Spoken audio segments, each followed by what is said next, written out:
Hi friends, welcome back to my channel. இன்னைக்கு நம்ம என்ன பார்க்க போறோம் அப்படினா தக்காளி கடைகளுங்க. சூப்பரா இருக்கும். இட்லி, தோசை, சப்பாத்தி, சாப்பாட்டுக்கு எல்லாத்துக்குமே ஒரு அருமையான தக்காளி கடைகளுங்க. இன்னைக்கு நான் சப்பாத்திக்கு தான் வந்து தக்காளி கடைகள் பண்ண போறேன். இது மாதிரி செஞ்சு பாருங்க, அல்டிமேட்டா இருக்கும். வாங்க இதை எப்படி செய்யலாம்னு பார்க்கலாம். மண் சட்டி தான் நான் எடுத்துருக்கேங்க. சட்டி இல்லாதவங்க நீங்கள் வந்து பாத்திரத்தை கூட எடுத்துக்கலாம்.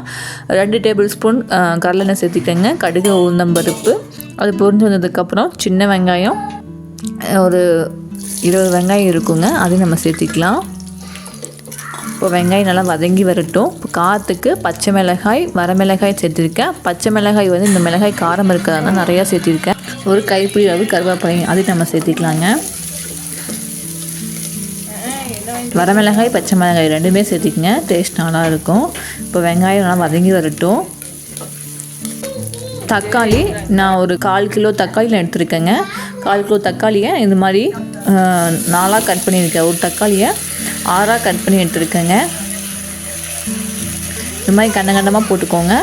போட்டு இது வந்து நம்ம கடையை தானே போகிறோம், அதனால் கண்டமாக போட்டிங்கனாலே போகுது. உப்பு தேவையான அளவு 1/4 டீஸ்பூன் மஞ்சள்தூள் போட்டு உப்பு போட்டதுக்கப்புறம் நல்லா கலக்கி விட்டுக்கோங்க. நீங்கள் தண்ணியே ஊற்ற வேண்டாம், கடைசியில் தண்ணி ஊற்றிக்கலாங்க. இப்போ தண்ணி ஊற்றாதீங்க, தக்காளி நல்லா வதங்கி வரட்டும். இப்போ இது கூட பூண்டு மட்டும் நான் சேர்த்திருக்கேங்க. பூண்டு மட்டும் ஒரு 5 பல் பூண்டை தட்டி நான் சேர்த்திருக்கேன். அது நல்ல மணமாக இருக்குங்க. பூண்டு மட்டும் தட்டி சேர்த்திக்கோங்க. பூண்டு பேஸ்ட்டு போட்டுறாதீங்க, தட்டி சேர்த்திங்கன்னா நல்லா மணமாக இருக்கும். அதாவது நல்லா கலந்துட்டுக்கோங்க. இப்போ மூடி வச்சிடலாம். டீ சிம்மில் வச்சிங்க அப்படின்னா தக்காளி நல்லா வதங்கி வந்துடும். இப்போ பாருங்கள் தண்ணி எந்த அளவுக்கு தக்காளி விட்டு வந்திருக்கு அப்படின்னு. நல்லா கிளறி விட்டுக்கோங்க. அப்பப்போ கிளறி விட்டுக்கோங்க. தக்காளி நல்லா சீக்கிரமாக வதங்கி வந்துடும். இந்த தக்காளி கடைகளுக்கு எல்லாருமே அடிமைங்க. வீட்டில் குட்டீஸு கூட சீக்கிரமாக பிடிச்சி போயிடும் தக்காளி கடைகள்.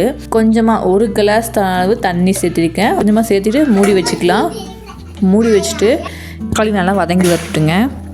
இப்போ பாருங்கள் தக்காளி நல்லா கொதிச்சு வந்துடுச்சு.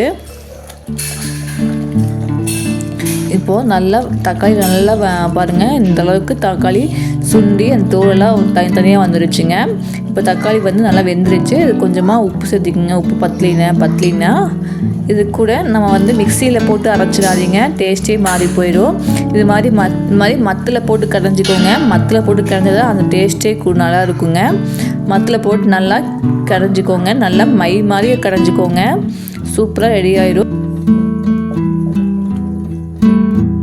இப்போ பாருங்கள் நல்லா கடைஞ்சாச்சு. இப்போ பார்த்தீங்களா தக்காளி எந்த அளவுக்கு நல்லா சூப்பராக கடைஞ்சிருக்குது. அவ்வளோதாங்க. இது நம்ம சட்டுன்னு பண்ணிடலாங்க. தக்காளி நம்ம டக்குன்னு யாராவது ரிலேஷன் வந்தாங்க அப்படின்னா அந்த தக்காளியும் அந்த ஒரு தேங்காய் சட்னியும் நம்ம ரெடி பண்ணிக்கலாம். கொஞ்சமாக கறி மசாலா தூள் போட்டுக்கலாங்க, 1/2 ஸ்பூன் அளவு.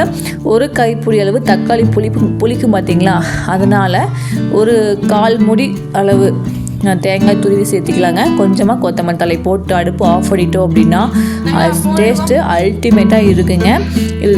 இது வந்து சப்பாத்திக்கு தோசைக்கு செஞ்சு பாருங்கள், சூப்பர் டேஸ்ட்டாக இருக்கும். சப்பாத்தி பாருங்கள் எவ்வளோ சாஃப்டாக பஞ்சு மாதிரி இருக்குது அப்படின்னு. பஞ்சு போல் சப்பாத்தி வந்து எப்படி செய்கிறது அப்படிங்கிறத ஒரு வீடியோ போட்டிருக்கேன். வீடியோ பார்க்காதவங்க மறக்காமல் பார்த்துக்கோங்க. என்னோடய சேனல் சப்ஸ்கிரைப் பண்ணாதவங்க தான் மறக்காமல் சப்ஸ்கிரைப் பண்ணிக்கோங்க. அடுத்த வீடியோவில் வேறு ரெசிபியோடு பார்க்கலாங்க.